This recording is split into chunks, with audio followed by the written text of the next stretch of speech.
Welcome to This Explainer. Today we're diving into something absolutely electric. We're going to deconstruct the heart-stopping, pure chaos of soccer's dying moments. We'll show you exactly why, in this beautiful game, it is never truly over until the referee blows that final whistle. We're talking about stoppage time. You know, that magical, excruciating window where legends are born and entire seasons are just shattered. So when the clock hits 90, what is actually going through a player's mind? I mean, think about it. Imagine the incredibly heavy legs after running non-stop for an hour and a half. Imagine the desperate burning lungs. This is that exact moment where rigid tactical discipline is often thrown completely out the window. Actually, scratch that. It's more like pure, unadulterated human instinct just completely takes over. It's a massive shift from a calculated game of chess to an absolute street fight for survival. And there is literally no better way to capture that feeling than Martin Tyler's iconic broadcast call, Aguero. I swear you'll never see anything like this ever again, so watch it, drink it in. That roaring call captures the exact adrenaline rush of a late-game miracle, the pure shock of it. This perfectly sets the stage for us to explore the hidden mechanics behind these breathtaking equalizers. How do they actually happen? Let's find out. The tactics of chaos, and why late goals happen. Now, as much as it feels like pure luck when you're jumping off your couch in the living room, it's actually not. There is a proven, underlying tactical formula to the panic that sets in during the final moments of a match. Severe physical fatigue slows players down, for sure, but more importantly, it creates a massive mental load. Decision-making slows down, defenders start to just ball watch, and at the exact same time, trailing teams aggressively gamble. They start throwing extra numbers forward. This leads to set-piece chaos. Corners and free kicks become these high-traffic, high-variance nightmares for a defense. And then, there's the absolutely crucial second phase. Even if the defense manages that first clearance, they often switch off, making the second ball back into the box the ultimate weapon for the attacking team. Let's look at our first historic equalizer, Teddy Sheringham at the 1999 UEFA Champions League final. Let's see how this all builds in a real-world scenario. Bayern Munich seemed to have the European trophy safely locked away against Manchester United, holding a 1-0 lead deep into the match. The legendary treble seemed to be slipping right through United's fingers. But as the clock ticks into the 91st minute, the tension inside the Camp Nou stadium is absolutely suffocating. A desperate Manchester United side, having thrown literally everything forward, wins a fateful corner kick. And here is the history-making moment. In the 91st minute of the 1999 Champions League final, Teddy Sheringham poked home a dramatic corner kick equalizer against Bayern Munich. This 90th-plus minute lifeline broke Bayern's momentum and set the stage for United's legendary treble-winning victory just seconds later. Sheringham perfectly capitalized on the exact late-game set-piece chaos we were just talking about. It was a poorly cleared ball, a classic second-phase failure by the defense that allowed Sheringham to redirect it into the net. In a fraction of a second, the psychological weight of the entire tournament completely shifted.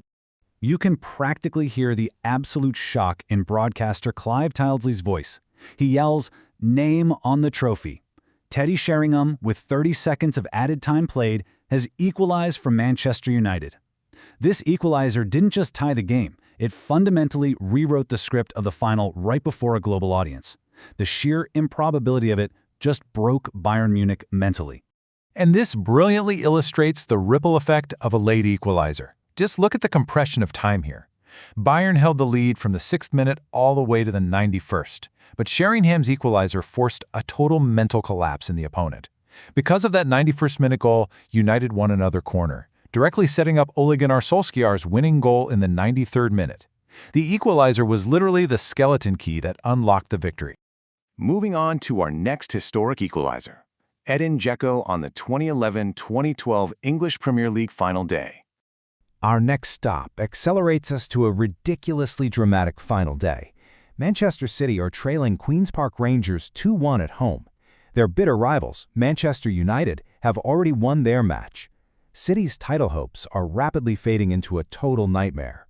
It's the 92nd minute, and desperation has fully set in across the pitch. The fans are literally in tears in the stands. City are throwing absolutely every man forward, completely abandoning their defensive shape, just trying to salvage their season. Here's how it went down. With Manchester City's title hopes slipping away on the final day of the season, Edin Dzeko headed in a crucial 92nd minute equalizer against QPR. This vital goal gave City a vestige of hope, setting up Sergio Aguero's famous title-winning strike 2 minutes later. Dzeko's towering header from a corner brilliantly illustrates our tactical framework all over again. An equalizer late in stoppage time acts as a literal defibrillator for a team's belief. It rescued City from the brink of absolute despair and plunged QPR into a state of sheer panic.